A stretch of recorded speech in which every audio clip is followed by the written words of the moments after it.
शांति। आज है 26 सितंबर 2020 की साकार मुरली। पहले एक नज़र मुरली की मुख्य पॉइंट्स पर। बाबा ने कहा, यहाँ तुम आए हो मनुष्य से देवता बनने, परंतु यह ऐसी वंडरफुल पाठशाला है जो एम ऑब्जेक्ट समझते हुए पढ़ते हुए भी पढ़ाई को छोड़ देते। जहाँ तक जीना है पढ़ना जरूर है। यह तो बड़ा इम्तिहान है, इसमें बहुत साहस चाहिए और पहला साहस चाहिए निश्चय बुद्धि होने का। फिर कहा, माया ऐसी है जो अभी अभी निश्चय और अभी अभी संशय बुद्धि बना देती है। कोई न कोई संशय में आकर पढ़ाई छोड़ देते हैं तो वह औरों का भी नुकसान करा देते हैं। तभी तो कहा जाता संशय बुद्धि विनश्यन्ति, वह उच्च पद पा न सके।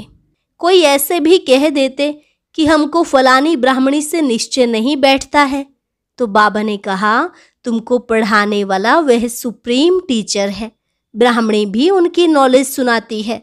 तो अटेंशन पढ़ाई पर होना चाहिए, ब्राह्मणी पर नहीं।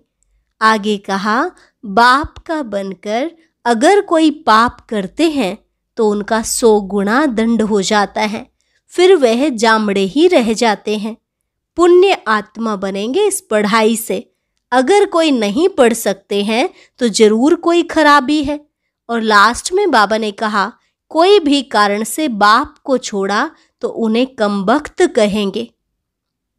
संशय बुद्धि बन जन्म जन्मांतर के लिए वह अपना ही खून कर देते हैं। कहाँ भी रहकर तुम बाप को याद करते रहो तो सजाओं से छूट जाएंगे। अब सुनते हैं महावाक्यों को विस्तार से। मुरली का सार। मीठे बच्चे, बाप जो तुम्हें हीरे जैसा बनाते हैं उनमें कभी भी संशय नहीं आना चाहिए। संशय बुद्धि बनना माना अपना नुकसान करना। प्रश्न, मनुष्य से देवता बनने की पढ़ाई में पास होने का मुख्य आधार क्या है? उत्तर, निश्चय। निश्चय बुद्धि बनने का साहस चाहिए। माया इस साहस को तोड़ती है, संशय बुद्धि बना देती है।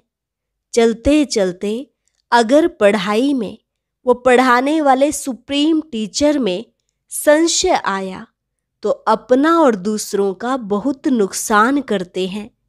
गीत तू प्यार का सागर है। ओम शांति। रूहानी बच्चों प्रति शिव बाबा समझा रहे हैं, तुम बच्चे बाप की महिमा करते हो, तू प्यार का सागर है। उन्हें ज्ञान का सागर भी कहा जाता है। जबकि ज्ञान का सागर एक है तो बाकी को कहेंगे अज्ञान, क्योंकि ज्ञान और अज्ञान का खेल है। ज्ञान है ही परमपिता परमात्मा के पास।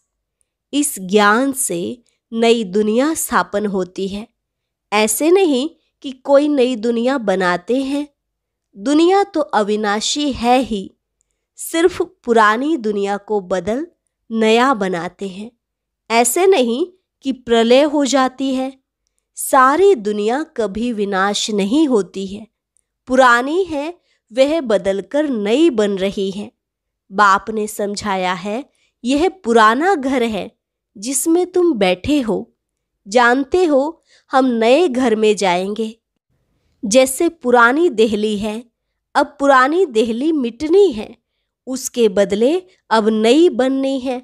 अब नई कैसे बनती है? पहले तो उसमें रहने वाले लायक चाहिए। नई दुनिया में तो होते हैं सर्वगुण संपन्न। तुम बच्चों को यह एम ऑब्जेक्ट भी है। पाठशाला में एम ऑब्जेक्ट तो रहती है ना। पढ़ने वाले जानते हैं मैं सर्जन बनूंगा, बैरिस्टर बनूंगा। यहाँ तुम जानते हो हम आए हैं मनुष्य से देवता बनने। पाठशाला में एम ऑब्जेक्ट बिगड़ तो कोई बैठ ना सके, परंतु यह ऐसी वंडरफुल पाठशाला है जो एम ऑब्जेक्ट समझते हुए पढ़ते हुए फिर भी पढ़ाई को छोड़ देते। समझते हैं यह रोंग पढ़ाई है, यह एम ऑब्जेक्ट है नहीं। ऐसे कभी हो नहीं सकता। पढ़ाने वाले में भी संशय आ जाता है। उस पढ़ाई में तो पढ़ नहीं सकते हैं, अथवा पैसा नहीं है, हिम्मत नहीं है तो पढ़ना छोड़ देते हैं। ऐसे तो नहीं कहेंगे कि बैरिस्ट्री की नॉलेज ही रोंग है, पढ़ाने वाला रोंग है। यहाँ तो मनुष्यों की वंडरफुल बुद्धि है। पढ़ाई में संशय पड़ जाता है तो कह देते यह पढ़ाई रोंग है। भगवान पढ़ाते ही नहीं, बादशाही आदि कुछ नहीं मिलती, यह सब गपोड़े हैं। ऐसे भी बहुत बच्चे पढ़ते पढ़ते फिर छोड़ देते हैं। सब पूछेंगे तुम तो कहते थे हमको भगवान पढ़ाते हैं, जिससे मनुष्य से देवता बनते हैं, फिर यह क्या हुआ? तो कहते नहीं नहीं, वह सब गपोड़े थे। कहते यह एम ऑब्जेक्ट हमको समझ में नहीं आती। कई हैं जो निश्चय से पढ़ते थे, संशय आने से पढ़ाई छोड़ दी। निश्चय कैसे हुआ? फिर संशय बुद्धि किसने बनाया? तुम कहेंगे यह अगर पढ़ते तो बहुत उच्च पद पा सकते थे। बहुत पढ़ते रहते हैं, बैरिस्ट्री पढ़ते पढ़ते आधा पर छोड़ देते। दूसरे तो पढ़कर बैरिस्टर बन जाते हैं। कोई पढ़कर पास होते हैं, कोई नापास हो जाते हैं, फिर कुछ न कुछ कम पद पा लेते हैं। यह तो बड़ा इम्तिहान है, इसमें बहुत साहस चाहिए। एक तो निश्चय बुद्धि का साहस चाहिए। माया ऐसी है, अभी अभी निश्चय, अभी अभी संशय बुद्धि बना देती है। आते बहुत हैं पढ़ने के लिए, परंतु कोई डल बुद्धि होते हैं, नंबर वार पास होते हैं ना, अखबार में भी लिस्ट निकलती है। यह भी ऐसे हैं, आते बहुत हैं पढ़ने के लिए। कोई अच्छी बुद्धि वाले हैं, कोई डल बुद्धि है। डल बुद्धि होते होते फिर कोई न कोई संशय में आकर छोड़ जाते हैं, फिर औरों का भी नुकसान करा देते हैं। संशय बुद्धि विनश्यंती कहा जाता है। वह उच्च पद पा न सके। निश्चय भी है, परंतु पूरा पढ़ते नहीं तो थोड़े ही पास होंगे, क्योंकि बुद्धि कोई काम की नहीं है, धारणा नहीं होती है। हम आत्मा हैं यह भूल जाते हैं। बाप कहते हैं मैं तुम आत्माओं का परम पिता हूँ। तुम बच्चे जानते हो बाप आए हैं। कोई को बहुत विघ्न पड़ते हैं तो उनको संशय आ जाता है। कह देते हमको फलानी ब्राह्मणी से निश्चय नहीं बैठता है। अरे ब्राह्मणी कैसी भी हो, तुमको पढ़ना तो चाहिए ना। टीचर अच्छा नहीं पढ़ाते हैं तो सोचते हैं इनको पढ़ाने से छुड़ा देवें, लेकिन तुमको तो पढ़ना है ना। यह पढ़ाई है बाप की। पढ़ाने वाला वह सुप्रीम टीचर है। ब्राह्मणी भी उनकी नॉलेज सुनाती है, तो अटेंशन पढ़ाई पर होना चाहिए ना। पढ़ाई बिना इम्तिहान पास नहीं कर सकेंगे। लेकिन बाप से निश्चय ही टूट पड़ता है तो फिर पढ़ाई छोड़ देते हैं। पढ़ते पढ़ते टीचर में संशय आ जाता है कि इनसे यह पद मिलेगा या नहीं, तो फिर छोड़ देते हैं। दूसरों को भी खराब कर देते, ग्लानि करने से और ही नुकसान कर देते हैं। बहुत घाटा पड़ जाता है। बाप कहते हैं कि यहाँ अगर कोई पाप करते हैं तो उनको 100 गुना दंड हो जाता है। एक निमित्त बनता है बहुतों को खराब करने। तो जो कुछ पुण्य आत्मा बना फिर पाप आत्मा बन जाते। पुण्य आत्मा बनते ही है इस पढ़ाई से, और पुण्य आत्मा बनाने वाला एक ही बाप है। अगर कोई नहीं पढ़ सकते हैं तो जरूर कोई खराबी है। बस कह देते जो नसीब, हम क्या करें। जैसे कि हार्ट फेल हो जाते हैं तो जो यहाँ आकर मरजीवा बनते हैं वह फिर रावण राज्य में जाकर मरजीवा बनते हैं। हीरे जैसे जीवन बना नहीं सकते। मनुष्य हार्ट फेल होते हैं तो जाकर दूसरा जन्म लेंगे। यहाँ हार्ट फेल होते तो आसुरी संप्रदाय में चले जाते। यह है मरजीवा जन्म। नई दुनिया में चलने के लिए बाप का बनते हैं। आत्माएं जाएंगी ना। हम आत्मा यह शरीर का भान छोड़ देंगे तो समझेंगे यह देही अभिमानी है। हम और चीज हैं, शरीर और चीज है। एक शरीर छोड़ दूसरा लेते हैं तो जरूर अलग चीज हुई ना। तुम समझते हो हम आत्माएं श्रीमत पर इस भारत में स्वर्ग की स्थापना कर रहे हैं। यह मनुष्य को देवता बनाने का हुनर सीखना होता है। यह भी बच्चों को समझाया है। सत्संग कोई भी नहीं है। सत्य तो एक ही परमात्मा को कहा जाता है। उनका नाम है शिव। वही सतयुग की स्थापना करते हैं। कलयुग की आयु जरूर पूरी होनी है। सारी दुनिया का चक्र कैसे फिरता है यह गोले के चित्र में क्लियर है। देवता बनने के लिए संगम युग पर बाप का बनते हैं। बाप को छोड़ा तो फिर कलयुग में चले जाएंगे। ब्राह्मणपन में संशय आ गया तो जाकर शूद्र घराने में पड़ेंगे, फिर देवता बन न सके। बाप यह भी समझाते हैं कैसे अभी स्वर्ग की स्थापना का फाउंडेशन पड़ रहा है। फाउंडेशन की सेरेमनी फिर ओपनिंग की सेरेमनी भी होती है। यहाँ तो है गुप्त। यह तुम जानते हो। हम स्वर्ग के लिए तैयार हो रहे हैं। फिर नर्क का नाम नहीं रहेगा। अंत तक जहाँ जीना है पढ़ना है जरूर। पतित पावन एक ही बाप है जो पावन बनाते हैं। अभी तुम बच्चे समझते हो यह है संगम युग जब बाप पावन बनाने आते हैं। लिखना भी है पुरुषोत्तम संगम युग में मनुष्य नर से नारायण बनते हैं। यह भी लिखा हुआ है यह तुम्हारा ईश्वरीय जन्मसिद्ध अधिकार है। बाप अभी तुमको दिव्य दृष्टि देते हैं। आत्मा जानती है हमारा 84 का चक्र अब पूरा हुआ है। आत्माओं को बाप बैठ समझाते हैं। आत्मा पढ़ती है।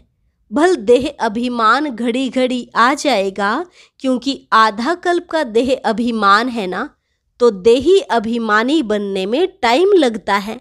बाप बैठा है, टाइम मिला हुआ है। भल ब्रह्मा की आयु 100 वर्ष कहते हैं या कम भी हो। समझो ब्रह्मा चला जाए, ऐसे तो नहीं स्थापना नहीं होगी। तुम सेना हो, बैठी हो ना। बाप ने मंत्र दे दिया है, पढ़ना है। सृष्टि का चक्र कैसे फिरता है यह भी बुद्धि में है। याद की यात्रा पर रहना है। याद से ही विकर्म विनाश होंगे। भक्ति मार्ग में सबसे विकर्म हुए हैं। पुरानी दुनिया और नई दुनिया दोनों के गोले तुम्हारे सामने हैं, तो तुम लिख सकते हो पुरानी दुनिया रावण राज्य मुर्दाबाद, नई दुनिया ज्ञान मार्ग राम राज्य जिंदाबाद। जो पूज्य थे वही पुजारी बने हैं। कृष्ण भी पूज्य गोरा था, फिर रावण राज्य में पुजारी सांवरा बन जाता है। यह समझाना तो सहज है। पहले पहले जब पूजा शुरू होती है तो बड़े बड़े हीरे का लिंग बनाते हैं। मोस्ट वैल्यूबल होता है, क्योंकि बाप ने इतना साहूकार बनाया है ना। वह खुद ही हीरा है, तो आत्माओं को भी हीरे जैसा बनाते हैं, तो उनको हीरा बनाकर रखना चाहिए ना। हीरा हमेशा बीच में रखते हैं। पुखराज आदि के साथ तो उनकी वैल्यू नहीं रहेगी, इसलिए हीरे को बीच में रखा जाता है। इन द्वारा 8 रत्न विजय माला के दाने बनते हैं। सबसे जास्ती वैल्यू होती है हीरे की, बाकी तो नंबरवार बनते हैं। बनाते शिव बाबा हैं। यह सब बातें बाप बिगड़ तो कोई समझा न सके। पढ़ते पढ़ते आश्चर्यवत बाबा बाबा कहती फिर चले जाते हैं। शिव बाबा को बाबा कहते हैं तो उनको कभी नहीं छोड़ना चाहिए। फिर कहा जाता तकदीर, किसकी तकदीर में जास्ती नहीं है तो फिर कर्म ही ऐसे करते हैं तो 100 गुना दंड चढ़ जाता है। पुण्य आत्मा बनने के लिए पुरुषार्थ कर, फिर पाप करने से 100 गुना पाप हो जाता है। फिर जामड़े बोने रह जाते हैं, वृद्धि को पा नहीं सकते। 100 गुना दंड ऐड होने से अवस्था जोर नहीं बढ़ती। बाप जिससे तुम हीरे जैसा बनते हो, उनमें संशय क्यों आना चाहिए? कोई भी कारण से बाप को छोड़ा तो कमबख्त कहेंगे। कहाँ भी रहकर बाप को याद करना है तो सजाओं से छूट जाएं। यहाँ तुम आते ही हो पतित से पावन बनने। पास्ट के कोई ऐसे कर्म किए हुए हैं तो शरीर की भी कर्म भोगना कितनी चलती है। अभी तुम तो आधा कल्प के लिए इनसे छूटते हो। अपने को देखना है, हम कहाँ तक अपनी उन्नति करते हैं, औरों की सर्विस करते हैं। लक्ष्मी नारायण के चित्र पर भी ऊपर में लिख सकते हैं कि यह है विश्व में शांति की राजाई जो अब स्थापन हो रही है। यह है एम ऑब्जेक्ट। वहाँ 100% पवित्रता, सुख, शांति है। इनके राज्य में दूसरा कोई धर्म होता नहीं तो अभी जो इतने धर्म हैं उनका जरूर विनाश होगा ना। समझाने में बड़ी बुद्धि चाहिए, नहीं तो अपनी अवस्था अनुसार ही समझाते हैं। चित्रों के आगे बैठ ख्यालात चलाने चाहिए। समझानी तो मिली हुई है, समझते हैं तो समझाना है। इसलिए बाबा म्यूजियम खुलवाते रहते हैं। गेटवे टू हेवन, यह नाम भी अच्छा है। वह है दिल्ली गेट, इंडिया गेट। यह फिर है स्वर्ग का गेट। तुम अभी स्वर्ग का गेट खोल रहे हो। भक्ति मार्ग में ऐसा मूंझ जाते हैं जैसे भूल भुलैया में मूंझ जाते हैं। रास्ता किसको मिलता नहीं, सब अंदर फंस जाते हैं माया के राज्य में। फिर बाप आकर निकालते हैं। कोई को निकलने दिल नहीं होती तो बाप भी क्या करेंगे। इसलिए बाप कहते हैं, महान कमबख्त भी यहाँ देखो जो पढ़ाई को छोड़ देते, संशय बुद्धि बन जन्म जन्मांतर के लिए अपना खून कर देते हैं। तकदीर बिगड़ती है तो फिर ऐसा होता है। ग्रहचारी बैठने से गोरा बनने बदले काले बन जाते हैं। गुप्त आत्मा पढ़ती है। आत्मा ही शरीर से सब कुछ करती है। आत्मा शरीर बिगड़ तो कुछ कर नहीं सकती। आत्मा समझने की ही मेहनत है। आत्मा निश्चय नहीं कर सकते तो फिर देह अभिमान में आ जाते। अच्छा, मीठे मीठे सिकिलधे बच्चों प्रति माता पिता बाप दादा का याद प्यार और गुड मॉर्निंग। रूहानी बाप की रूहानी बच्चों को नमस्ते। रूहानी बच्चों की रूहानी बाप दादा को नमस्ते नमस्ते, गुड मॉर्निंग। धारणा के लिए मुख्य सार। पहली पॉइंट, सुप्रीम टीचर की पढ़ाई हमें नर से नारायण बनाने वाली है। इसी निश्चय से अटेंशन देकर पढ़ाई पढ़नी है। पढ़ाने वाली टीचर को नहीं देखना है। दूसरा, देही अभिमानी बनने का पुरुषार्थ करना है। मर्जीवा बने हैं तो इस शरीर के भान को छोड़ देना है। पुण्य आत्मा बनना है। कोई भी पाप कर्म नहीं करना है। वरदान, स्वस्थिति की सीट पर स्थित रहे, परिस्थितियों पर विजय प्राप्त करने वाले मास्टर रचता भव। स्वस्थिति की सीट पर स्थित रहे, परिस्थितियों पर विजय प्राप्त करने वाले मास्टर रचता भव। कोई भी परिस्थिति प्रकृति द्वारा आती है, इसलिए परिस्थिति रचना है और स्वस्थिति वाला रचयिता है। मास्टर रचता व मास्टर सर्वशक्तिमान कभी हार खा नहीं सकते। असंभव है। अगर कोई अपनी सीट छोड़ते हैं तो हार होती है। सीट छोड़ना अर्थात शक्तिहीन बनना। सीट के आधार पर शक्तियां स्वतः आती हैं। जो सीट से नीचे आ जाते उन्हें माया की धूल लग जाती है। बाप दादा के लाडले मर्जीवा जन्मधारी ब्राह्मण कभी देह अभिमान की मिट्टी में खेल नहीं सकते। स्लोगन, दृढ़ता कड़े संस्कारों को भी मोम की तरह पिघला खत्म कर देती है। दृढ़ता कड़े संस्कारों को भी मोम की तरह पिघला खत्म कर देती है। अच्छा, ओम शांति। ओम शांति। आज की अव्यक्त मुरली जरूर सुने। उसके लिए ऊपर दिए गए बॉक्स को टच करें।